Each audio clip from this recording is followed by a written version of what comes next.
किंतु हिरण्यकशिपु की बुद्धि वाले अभी संसार में जीवित हैं, जो निरंतर इसी तरह के सोच पैदा करती है। सोच बढ़िया होगी तो जीवन में प्रकाश आएगा, जीवन में निखार आएगा। अच्छा सोचो, किसी के प्रति कभी अनिष्ट विचार न करो। अनिष्ट करोगे तो अनिष्ट की याद में स्वयं हंस होना पड़ेगा। संसार का यही नियम है। जिसने भी ऐसा सोचा उसका जीवन, उसकी लीला समाप्त हो गई, उसके इतिहास में ग्रहण लग गया। हिरण्यकशिपु अपनी माता को समझाता है, अपने भाई की स्त्री को समझाता है, उसका नाम क्या? उषा, और अपनी माता का नाम क्या है? दीदी। दीदी को समझाता है, अपने बंधुओं को समझाता है, अपने पुत्रों को समझाता है, हे बंधुओं परिजनों, चिंता ना करो, मेरा भाई मारा गया।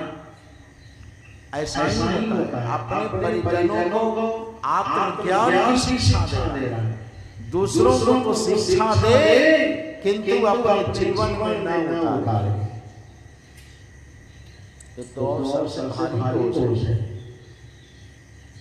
ये तो घुरुंड की तरह हो गया, जो दूसरे की बात को सुन ले, किसी को सुना दे और अपने आचरण से न लाए।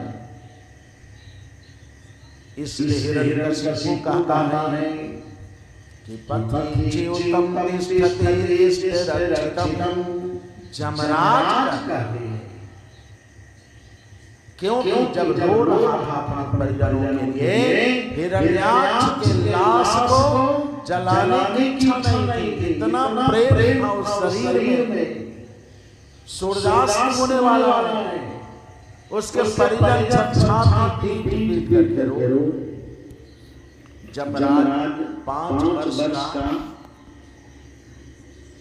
रूप धारण करके 5 वर्ष बालक के रूप में प्रकट होते हैं उस जंगल में, जहाँ हिरण्याक्ष का शरीर पड़ा हुआ था और लाश पड़ी थी।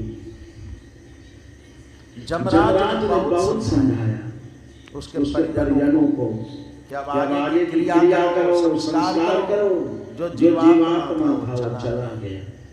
इस शरीर की दुर्गति ना हो, इसलिए संस्कार करो। किंतु इतने मोहित हो गए उसके परिजन लोग, उसके छाती में, उसके शरीर में चिपक कर रो रहे। तो अंत में जमराज कहते हैं, हे प्यारे पति च्युतम तिष्ठति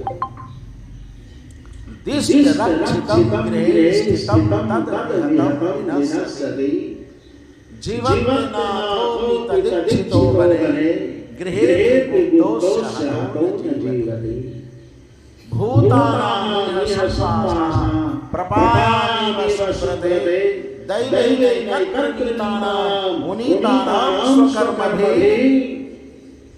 यह जो संसार है एक चौराहा की तरह है। चौराहा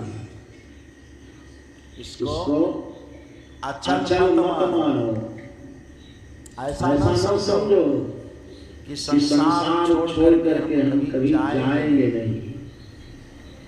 हमें संगी नहीं रहना है। हम घर बनाए तो चिपक कर रहने वाले घर छोड़ेंगे नहीं, छोड़ना पड़ेगा। ईंट का घर छूटेगा और जो शरीर रहने ये घर है, इसको भी छोड़ना ही पड़ेगा। सत्संग हमें वैराग्य का दर्शन कराता है और संसार का जो विषय है हमें आसक्ति की ओर घसीट कर ले जाता है। यही अंतर है। एक संसार का भी विषय होता है जिसको सुनने के बाद आसक्ति बढ़ जाती है, जिसके लिए झंझट उलझन पैदा होती है। और एक सत्संग है जीवन में शांति, संतुलन और समृद्धि योग को प्राप्त करा देता है। जमराज कहते हैं कि हे मानव, देखो मैं 5 वर्ष का बालक, जंगल में मैं निर्भय रहता, हमको किसी से कोई डर नहीं होता,